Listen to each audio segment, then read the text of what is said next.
We call them Watanabe. This rather small fish has a very big role to play. It's a keystone species here in the Pacific Coast. It's a source of food for other fish, but also for wolves, bears, eagles, and of course, people. That means, well, we'd better do a darn good job of looking after the herring stock. And that means gathering as much information as possible. So we're here in Mustang Bay. Can you tell me what's involved in the process that's taking these samples? If we're lucky, we find a stock of fish that we could set on, and then we purse up and we try not to catch too much because it's not our job to harvest, it's our job is to evaluate. Yeah, there's fish all over the bottom in here. Yeah. You see them here, see the line there, and then this. Yeah. And this. Yeah. And those are all going to come up.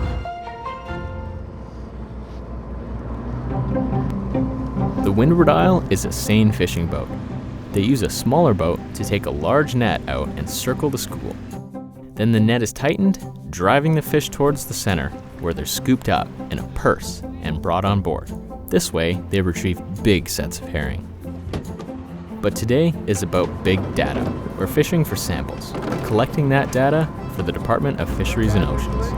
When you make a set like this, how many fish can you expect to catch? In this area, there's a lot of fish this morning. We could have had a really big set, but we tried to disturb as little as we can while getting a proper sample.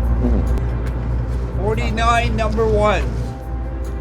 The goal is to better understand the population by determining age, sex, and the size of the samples, and to see if the herring are ready to spawn. 73 males. 73 males. How old are these spawning right now? Soon, I think. We'll have a better idea when the sample's over to see what percent they are. Data of this kind is a newer tool from Western Science to estimate the state of the overall stock. This data is collected from all over the Central Coast region. It's a big net, cast wide. But modern methods of modeling have their limitations. Is a big picture actually the complete picture?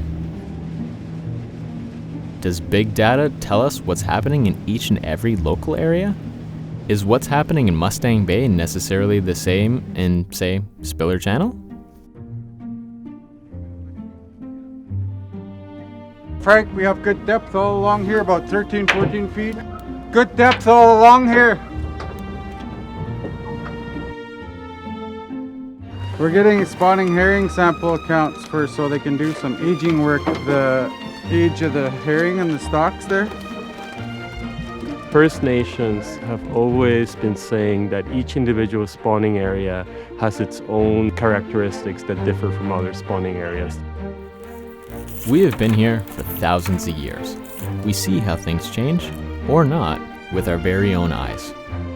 And our knowledge is built up over time, with each generation adding its observations and experience.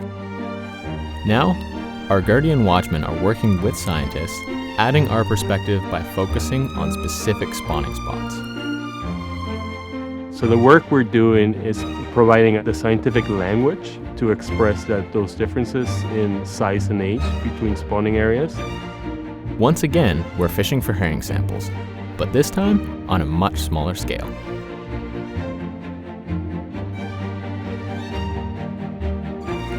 It's our highest catch yet. That's what we were hoping for. From the previous 2 years of sampling, we know that fish in the Spiller Channel area have the slowest growth rates compared to fish that are more on the outer coast. So that would be consistent with what First Nations have been saying for a long time, that each individual spawning area has its own characteristics and therefore needs to be managed individually. The herring collected here in these small nets will be sent to a lab for more tests. This local data, alongside the big data, offers us a more complete picture.